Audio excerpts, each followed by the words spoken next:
eager. Once your phone show, just refresh.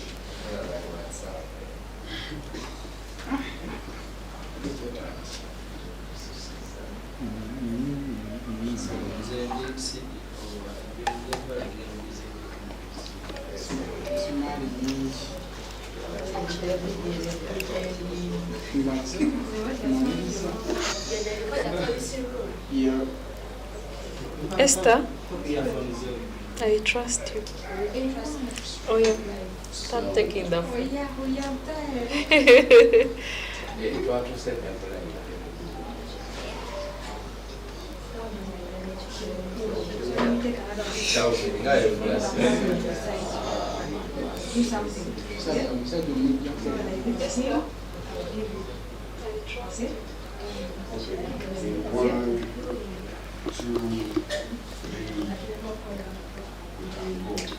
A very good evening, our beloved viewers. You're most welcome onto SLAU TV, and this is the policy room where we're going to be discussing policies that affect students. In this particular case, we are navigating the 2026 polls at St. Lawrence University.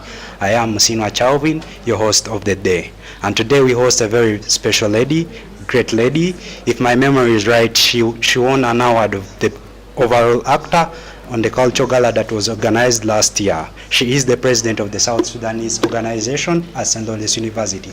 But tonight we don't host her in those capacities, but rather in the capacity of the newly appointed chair of the 19th Electoral Commission of St. Lawrence University that has been tasked with the great role of organizing the elections that will give birth to the 19th president and his guild government. Madam, in a few, could you introduce yourself? Okay, briefly, my name is Medina Martin Juma, and I'm the chairperson, Electoral Commissioner, St. Lawrence University, 2026. To begin with, madam, what inspired you to take on this role? Because I understand you were appointed, but you could have refused. What inspired you to say, no, let me go for this?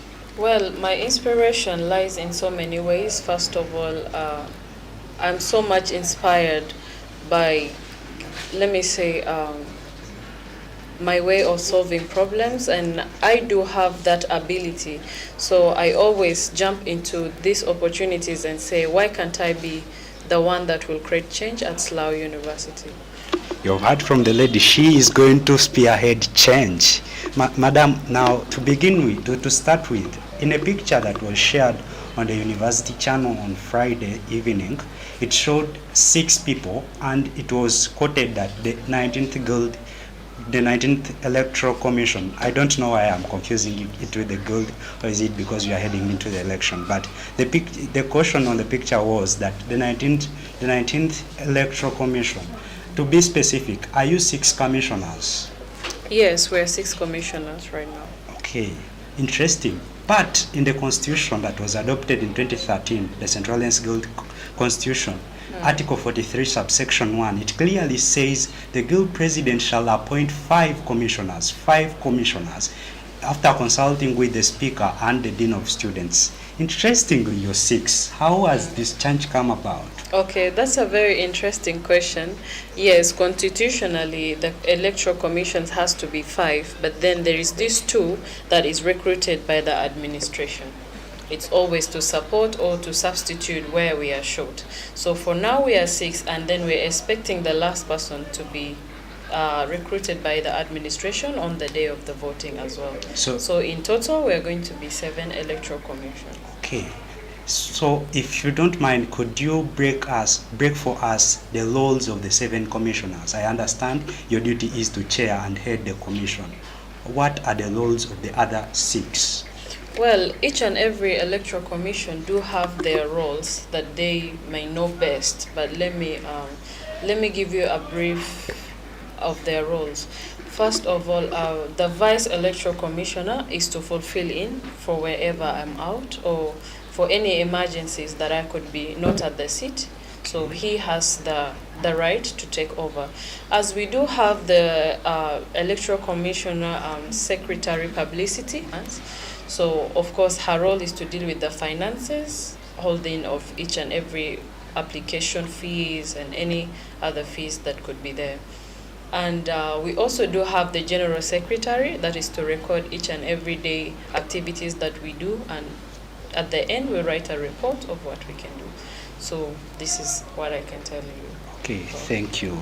By the way, I don't notice that the 19th Electoral Commission is chaired by a lady, and since we are in March, the month of women, we are celebrating women, and at St. Lawrence University we are celebrating ladies in a special way. Yes. Now, you sworn in on the 11th, right? Yes. That very evening, in an interesting way, you sworn on the 11th early morning. That very evening, in an interesting way, the roadmap was released. Yes.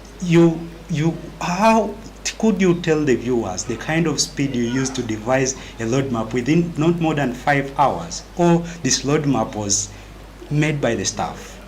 Well, no, the roadmap was not made by the staff. The roadmap was made by us, the Electoral Commission.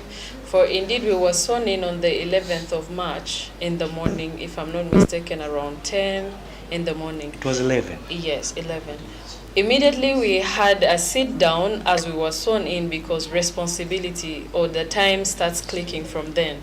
So we didn't want to waste any more time, but immediately we had a sitting, and then with my committee we were able to draw the roadmap.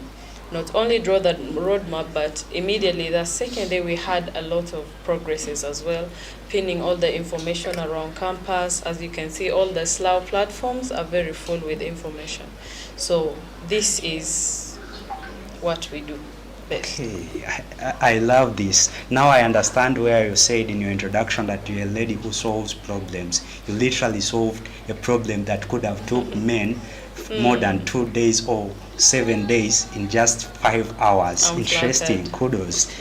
To continue, the roadmap we are speaking of began on the 12th of this very month. That's last Thursday. And it says it was awareness. The activity was awareness, and this awareness was supposed to be done on campus and also on social media.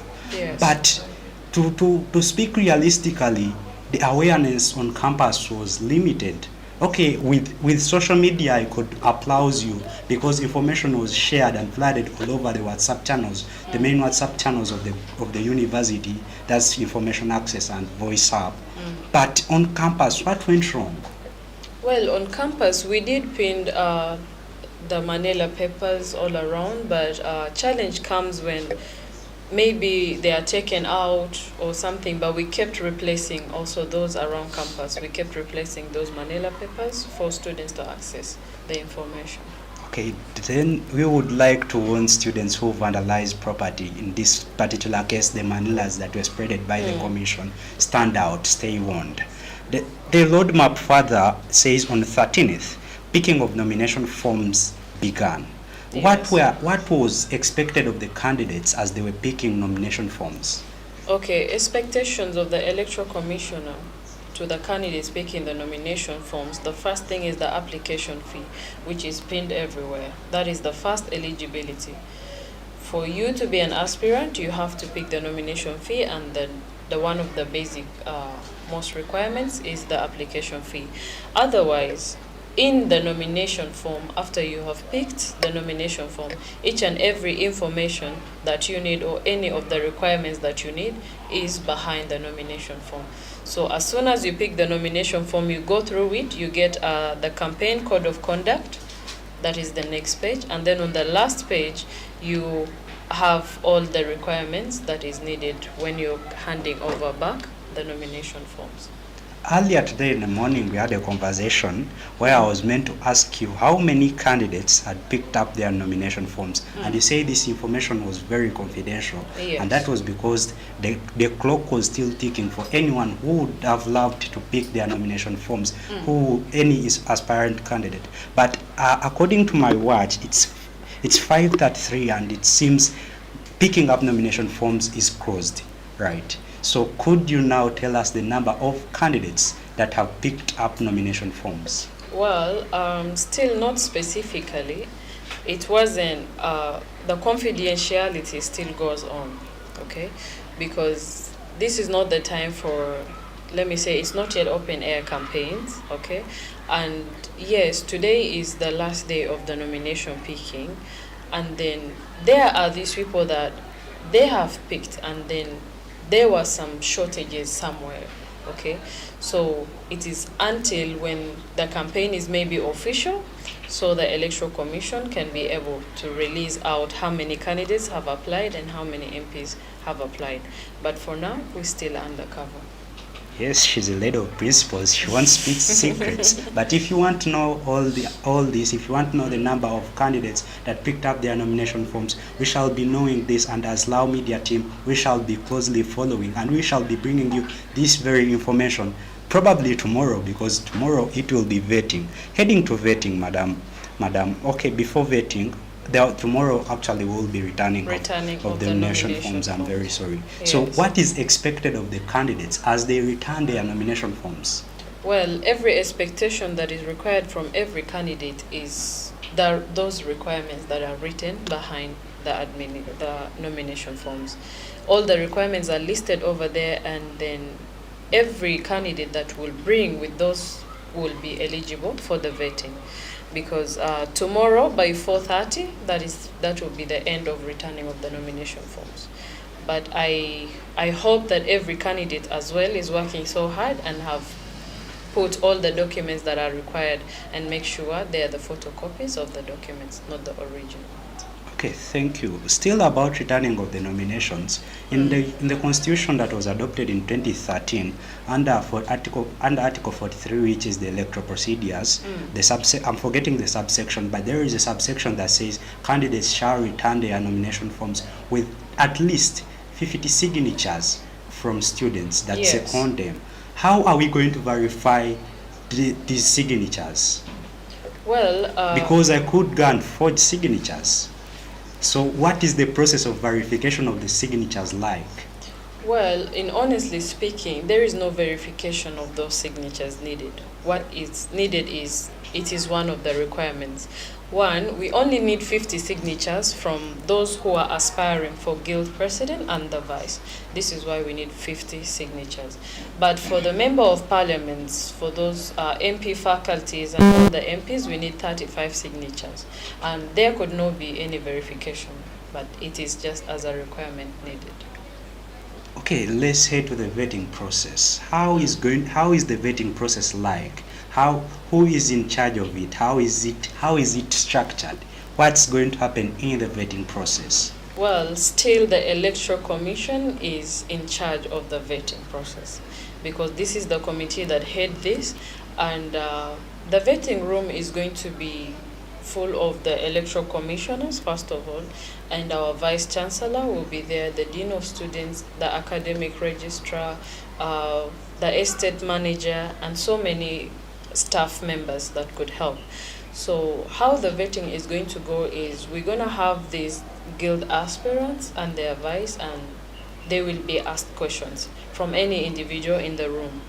So they will be answering the questions, and while answering the questions, the electoral commissioner will have, and every other person in the room will have a sheet where he or she is going to mark the candidate according to their presentation, be it their confidence, be it their knowledge about the university, and any other thing. So at the end of the day, they will have their marks summed all up, and then it will determine their eligibility to be guild or to be disqualified from the vetting. You're still watching the policy room, where we discuss policies that affect university students, in this particular case, Central Lens University. For now, we run a short commercial break, and when we return, we dive into the debate, the polling itself, and the open campaigns. I am still Musino Chalvin, and I am with Madina, the 19th chair of the Electoral Commission.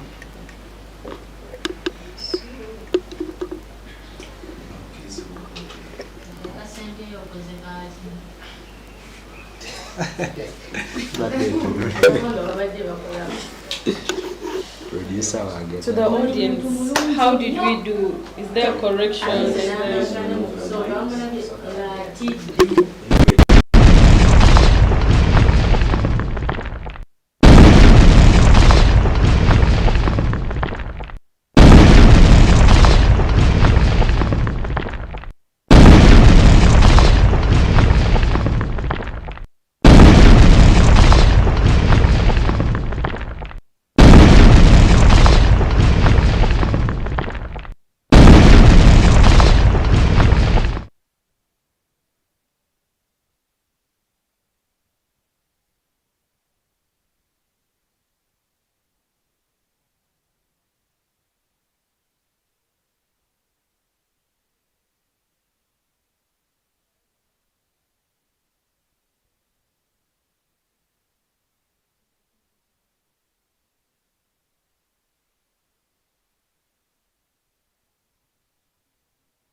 Okay,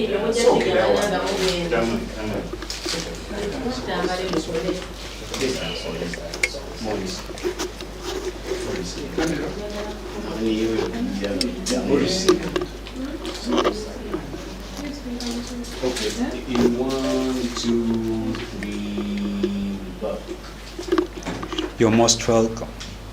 yeah.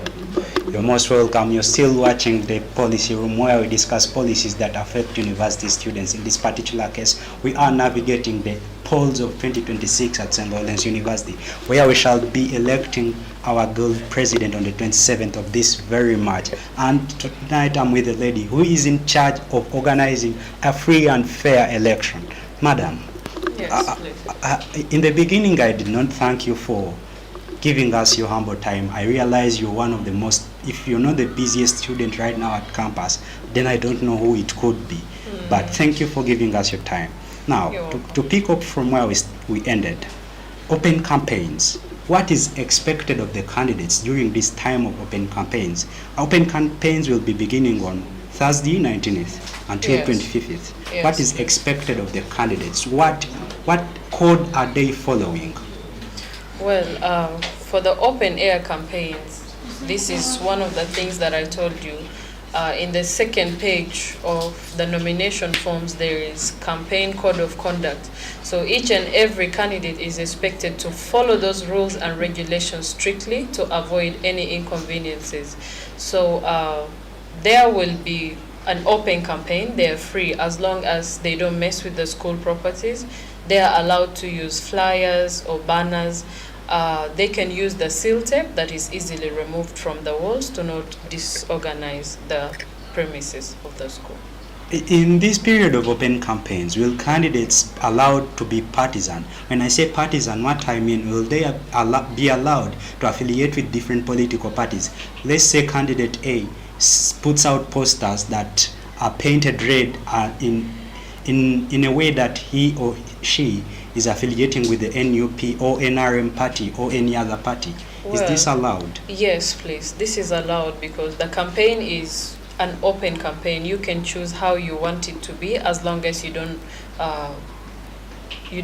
tamper with any of the rules and regulations of the school. To viewers, why I ask this question, in some universities this is not allowed, but at St. Lawrence University, as you've heard from her, we do not oppress democracy. We allow democracy. We allow partisan politics. And as we speak of what is expected of the candidates, what is expected of the general public of St. Lawrence University in this period? Well, what is expected, I guess, as I've always told you, is it what is expected from the candidates? No, not from the candidates, from the voters. The voters. Okay, like on the voting day now we're talking about? Yeah, during the campaign period. Okay. During the campaign period, of course, every supporter is expected to support his or her own candidate that they desire, okay? So everything again falls back in the campaign code of conduct. Okay, so, sorry for taking you back, but back to the vetting process. According to research I've made, last year I was not part of St. Lawrence University. I am a year one student. But according to research I've made, last year during the vetting process, media was not allowed. Is it going to be the very same case this year? Is media going to be allowed into the vetting rooms or not? Well, the media team, I don't know actually what happened last year because I was one of the aspirants last year for the guild, and yes, the media team were not allowed, but maybe that was the organization of that particular electoral commission way. But for this time, I guess in the boardroom where the vetting process is going to take place, we want transparency and we want equality. There is nothing that we are doing that is immoral in there, or there is nothing that we are doing that might have something with confidentiality. So for this time, it is open for the media team to have their records. Yes, she has said it all. They want transparency, and what's transparency without the fourth estate of the government, media Yes. itself, the watchdogs? We shall be there to stream live for you whatever will be happening in the vetting room. You will get to see what your candidates will be like in the vetting process. Let's get to the debate that will be happening on Thursday the 26th. This will be a day before polling. Why put it on such a day? Well, this is, I guess, it's the suitable day for the candidates to have an open air debate. There is that one that will be from the candidates to the students, where students are able to ask any open questions to any candidate that they feel like. And there is that more interesting part that a fellow candidate, for example, the guild aspirant plus the other guild aspirant, will have seats and face-to-face questions to each other. No, okay. Still about the debate, will media be allowed in there? I guess we should. Yes, please. The media is allowed. Okay. Are we going to have outside people from outside, like overseers from outside?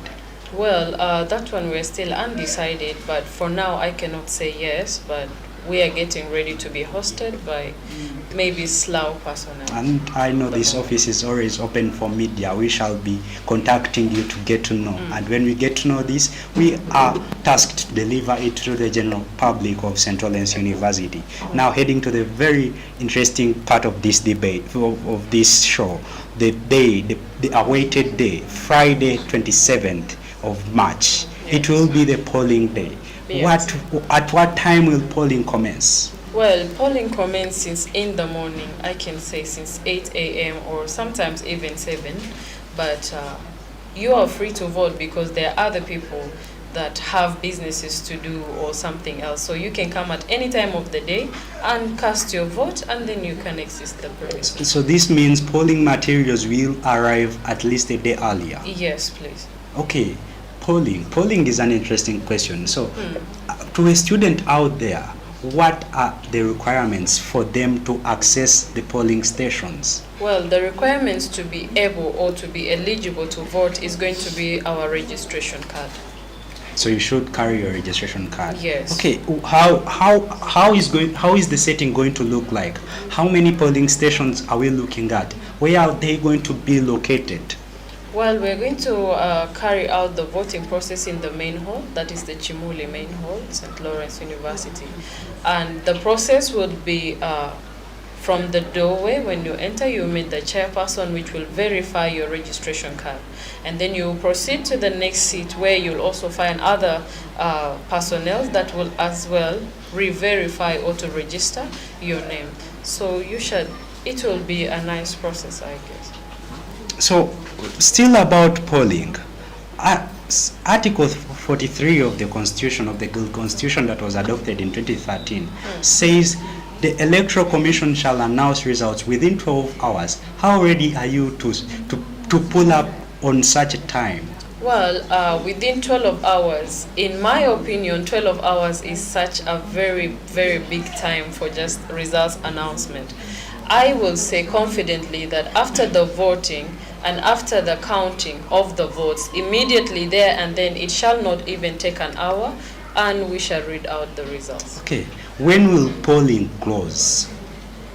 Well, after announcing of the results, I guess if there is any candidate that might have complaint to raise, then it should take us time. But if every candidate will be satisfied with how the elections have been carried out, then after elections or after announcing of the results, immediately we can close the polling. Oh, wonderful. Now we head to the biggest question of any election, the question of transparency. According to research that was carried out by the media team, the 18th Guild elections, 40% of the general population were satisfied with the election, and 30% were non-satisfied, and the rest of the percentage simply don't care. What measures are you going to put in place so that at least 90% of the general population of Central is satisfied with the outcomes of the election? Okay. First and foremost, I would like to take us back to the transparency that I talked about. So the mode of this voting is going to be a free, a very simple way of the common voting, which is going to be by tick within the box or by use of the thumb within the box. Something just does not correspond outside the box. Now, this is how it's going to be. There will be, of course, there will be a media team, I guess. All of you are going to witness that day. It's going to be very hard for me right now to explain how we are going to be very transparent. But I assure that there will be transparency and every candidate will be satisfied with what he or she will see on that day. Well, as she says, the media team will be there. I personally, I will be there. After voting, I'll hold on to a camera and record everything. We shall return to show you everything. Yeah. But still about transparency. Earlier in our conversation, you spitted on something that you were part of the previous elections. Yes. And according to our research, we at least know that we have two aspiring candidates who are on the outgoing guild government. And they received ministerial posts after supporting the guild president, His Excellency Abd Razak. Yes. And won't this affect them in any way? No, please. This doesn't affect. Actually, the fact that they are still a member of the current guild, and there will be that letter that they are to write to the guild's office in that particular time, that they are handing over, or a resignation letter that doesn't show already that they are still part of the government. So they are still eligible. For a student to apply for the guild, it doesn't have specific requirements, but you are to be a student enrolled at St. Lawrence University. Okay. Yes. I did my homework and I actually found out that the working conditions on the guild government are very friendly, in such a way that all people on the guild government, when I say on the, I mean the 18th guild government, are friends. And when I looked into the pictures, I actually saw at least 3 members of the current guild government. Okay, I know they resigned to join the electoral commission. Yes. Amongst the people you chair, there are 3 people who are from the current guild government. What measures are you going to put in place as you, as the chair, to ensure that they won't, due to lack of a better word, let me use the word cheat, they won't cheat for the aspirants who are also on the guild government and they are friends? Well, does that question, can you repeat the question again? 3 members of the commissioner, Yes. of the commission that you chair, Yes. are on the guild government. Okay, they resigned. But the working conditions on the guild government are so friendly in such a way that all people on the guild government, when I say the guild government, I'm referring to the 18th guild government, are friends. And according to what I've been seeing in the WhatsApp groups of the university, 2 aspirants are also on the guild government. What measures are you going to put in place as you, the chair of the 19th Electoral Commission, to ensure that the 3 people with names withheld, with due respect, the 3 people on your commission that are on the guild government won't cheat for their friends who are aspiring for the guild presidency? Okay, that's a very interesting person. In the first place, allow me to say confidently that I do trust my electoral commission's agents. Okay, one, there is something called professionalism in which I see in them. However much they could be friends of the previous government, but they still know that they have to withhold their professionalism aside being friends or aside being colleagues before. I do trust in them, and in the polling session or in the voting, there is no any form of cheating that cannot be analyzed. I guarantee you that there will be no cheating at all, because one of our requirements is going to be the registration forms, in which every single individual needs to have only one registration form to be able to vote. And I, the chairperson of the Electoral Commission, shall be at the doorway verifying those documents myself. So I assure you that there cannot be any way that someone can easily cheat. Okay, Madam Chair, it has been it has been a pleasure hosting you, having you on the very first episode of the policy room, where we get to discuss policies that affect university students. In a few words, what could be your last words to any student out there regards the 19th election? Okay. To the Slawians out there as well, I am very happy to have chaired this time round as the Electoral Commission's chair lady. And my advice to you is that do not duplicate any form of any document, because if you are found doing that, that document shall be confiscated from you and you shall face the further consequences. Stay loyal and then stay tuned to this. Thank you for your time. I hope we shall do this some other day. Probably you will be occupying a bigger office, probably Amen. office of presidents or anything. Surely I shall. I am still Musinwa Chauvin. It has been good having you. And this was the policy room where we get to discuss policies that affect university students. In this particular case, we are navigating the polls of 2026 at SLAU University, where we are going to determine the 19th guild president. Interestingly, we have a few aspiring candidates who are ladies. Probably we shall have the second female guild president. This was the policy room. Stay tuned on SLAU TV. Have a good evening.